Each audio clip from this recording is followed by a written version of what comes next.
দর্শক শ্রোতা, শুরু করছি অনুকবিতা হাইকু। আপনারা অনুকবিতার নাম শুনে থাকবেন। রচনা পরিতোষ হালদার। জাপানি কবিতা হাইকু, এর বাংলায় অনুদিত নাম অনুকবিতা। হাইকু বিশ্ব সাহিত্যের ইতিহাসে অন্যতম ক্ষুদ্র কবিতা বলে পরিচিত। কবিতার শরীর কাঠামোতে আছে 3 লাইন, 17 সিলেবল। প্রথম লাইনে 5, দ্বিতীয় লাইনে 7 এবং তৃতীয় লাইনে 5। বন্টন এরূপ 5, 7, 5 সমান 17। প্রথম এবং শেষ লাইনে থাকে অন্তমিল। জাপানি শ্রেষ্ঠ 4 কবি মাতসুও বাসো, বুশন ইশা এবং শিকি এ কবিতাকে জনপ্রিয় এবং মুগ্ধতা দান করেছেন। প্রাচ্য, পাশ্চাত্য, উত্তর আমেরিকা সহ পৃথিবীর তাবৎ সাহিত্যে হাইকু কবিদের লেখনীতে ঝলকিত হয়ে উঠেছে।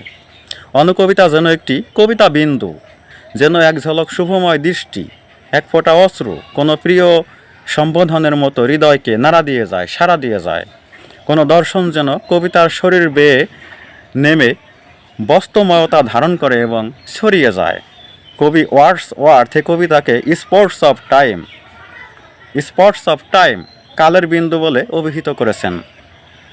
লেখক পরিতোষ হালদার তার অপ্রকাশিত গ্রন্থের কয়েকটি অনুকবিতা এখানে উল্লেখ করেছেন। আমি কয়েকটা কবিতা আবৃত্তি করছি প্রথম পার্টে।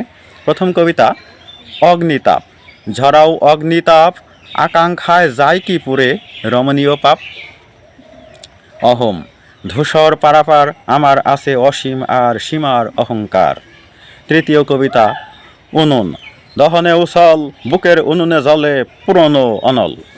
এবারের কবিতা উড়াল। এক একটা পাখি নিজস্ব উড়াল দিয়ে ভীষণ একাকী। ঘড়ি। নির্জন বাড়িতে মধ্যরাত সময় খোঁজে আমার ঘড়িতে। এবারের কবিতা দহন। কি দহন জানে পতঙ্গ আগুনে যায় আগুনের টানে।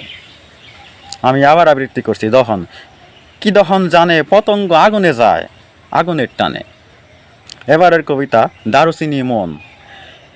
একাকী গহন আপন হারায় খোঁজে দারুচিনি মন। একাকী গহন আপন হারায় খোঁজে দারুচিনি মন। তো ভিউয়ার্স ধন্যবাদ আপনাদেরকে। চ্যানেল সাবস্ক্রাইব করতে ভুল হয় না যেন।